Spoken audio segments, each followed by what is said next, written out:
इथं आपलं fry pan तापले, त्यामध्ये आपण तेल ओतूया. तेल तापले आपलं, त्यामध्ये थोडीशी मोहरी छान तडतडली की त्यामध्ये जिरं छान फुललंय, त्यामध्ये कांदा. इथे मी एक मोठा कांदा उभा कापून घेतलाय आणि त्यामध्ये ठेचलेला लसूण. आपण फास्ट गॅसवर परतून घेतोय कांदा आणि लसूण. तुम्हाला पाहिजे तर लसूण तुम्ही जिरे टाकल्यानंतर परतून घ्या, व दोन्ही एकसाथ टाकलं तरी पण चालतं. दोन्ही छान परतलं जातं. तर कांदा आपल्या बऱ्यापैकी परतून झालाय. त्यामध्ये मी टाकणारे कढीपत्ता, बारीक चिरलेली हिरवी मिरची.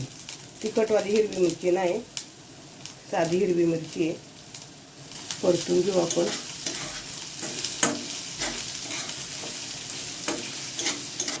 इथं कांदा बघा आपला परतून झालाय मस्तपैकी, खूप छान सुगंध सुटलाय.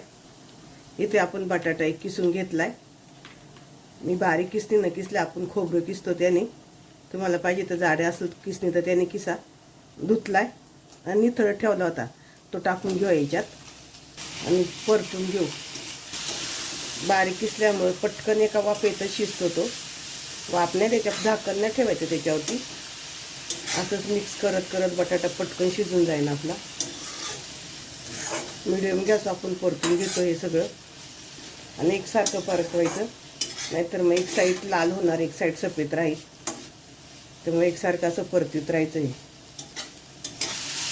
बटाटा असल्यामुळे पटकन शिजतो. इथे बटाटा परतून झालाय आपला. त्यामध्ये चवीनुसार मीठ, तिखटवाली लाल मिरची आणि काश्मीरी लाल मिरची परतून घेऊ आपण. हे परत मिडियम गॅसवर परतून घ्यायचं.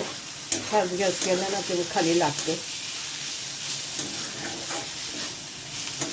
दिसायला खूप सुंदर दिसायला दिसतं, तेवढ्याच चवीला पण सुंदर लागतो. अगदी सुट्टा सुट्टा झालाय. शिजलाय का आपण बघूया. शिजलाय. अगदी थोड्या वेळ अजून परतून घ्यायचा, म्हणजे छान शिजत. थोडीशी कसर बाकी आहे, त्याला काही वाफ द्यायची गरज नाही. असंच परतून परतून तो शिजतो. इथं आपलं परतून झालाय. त्यामध्ये एक चमचा मी शेंगदाण्याचा कूट घालते. इथं मी भाजलेल्या शेंगदाण्याचा कूट घालते. चमचा बारीक आहे त्याच्यामुळे मी 2 चमचे टाकलाय.